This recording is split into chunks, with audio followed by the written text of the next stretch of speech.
मैं आज एक ऐसी की देने जा रहा हूं जो जीवन के लिए बड़ी महत्वपूर्ण है। वह बात बताने जा रहा हूं जो जीवन भर उपयोगी और बड़ी काम की। आप कहीं पर भी, चाहे रिश्तेदारी में हो, चाहे मित्रता में हो, या अन्य कहीं भी जगह कोई सलाह लेने जाते हैं, तो जब पहली बार जो आपको सलाह दी जाती है वह बड़ी उपयोगी रहती है। उसके बाद में दूसरी बार सलाह में उसके विचार, उसके परिप्रेक्ष्य सारे बदल जाते हैं। कई प्रकार की भावनाएं उसमें जुड़ जाती है। पहली बार जब कोई सलाह देता है तो उसके हृदय में एक प्रकार से ईश्वर का वास समझ लें कि वह बिल्कुल सटीक कहेगा। और दूसरी बार उसके विचार, उसके रुझान अन्य संदर्भों को जुड़ करके फिर वह आपको सलाह देगा, वह इतनी कारगर नहीं होगी। मैं आज बहुत ही विशेष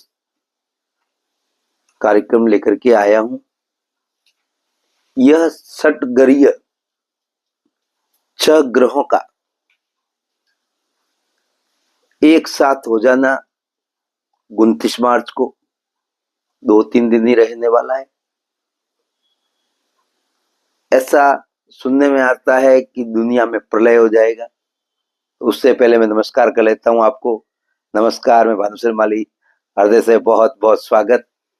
अपन रहे तो फिर कार्यक्रम देते रहेंगे तब तक।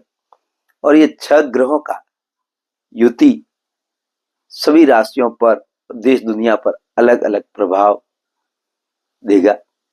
युति समझ ले, युति का मतलब होता है 2 ग्रह आपस में एक भाव में बैठना और उन दोनों की एनर्जी एक भी हो सकती है, भिन्न भिन्न भी हो सकती है।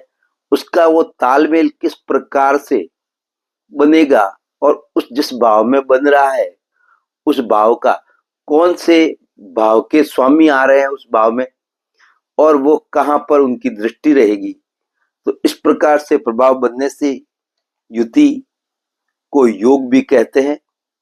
यह युति कई प्रकार के योगों का निर्माण करेगी। 6 ग्रहों का एक साथ होना, राहु, सूर्य,